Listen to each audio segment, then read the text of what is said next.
Beethoven's 15-minute orchestral work, Wellington's Victory, Op.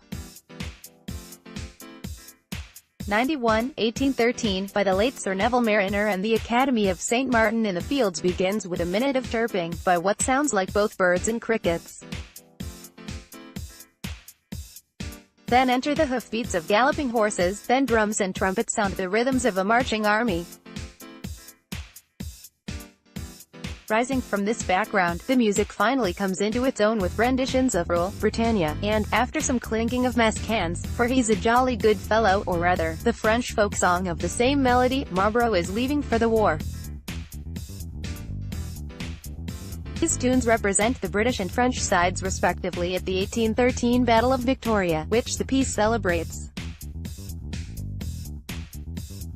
Throughout the remainder of the first half of the piece, battle, they're played to symbolize the events of the battle, while God Save the King is the subject of the fugue celebrating the British victory in the second half of the piece, the Victory Symphony. All good fun, but also, at least for me, rather embarrassing.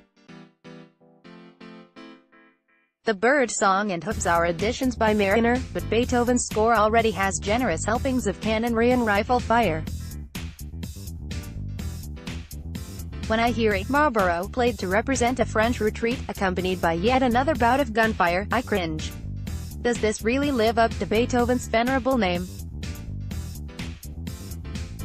My reaction is far from unique. Critical evaluation is almost uniformly negative.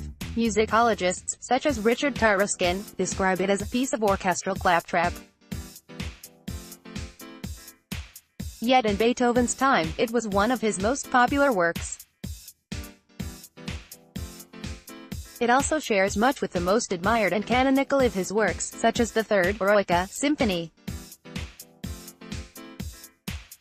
As in the first movement of the Eroica, whose structure is the subject of much musicological discussion, in Wellington's Victory an amorphous, potential-laden beginning ramifies, reaches a crisis, the forte fortissimo chromatic descent in the Storm March section of battle, and is followed by a triumphant return in the Victory Symphony, where God Save the King is developed contrapuntally with characteristic sophistication. Related a dose of sarcasm, playfulness, and politics. It's easier to identify the historical contingency of our expectations than to broaden those expectations. Probably like most people brought up on the more canonical works of Viennese classicism, I still feel an instinctive sense of embarrassment when listening to Wellington's Victory. But if the piece isn't great art, that's our fault as much as its own.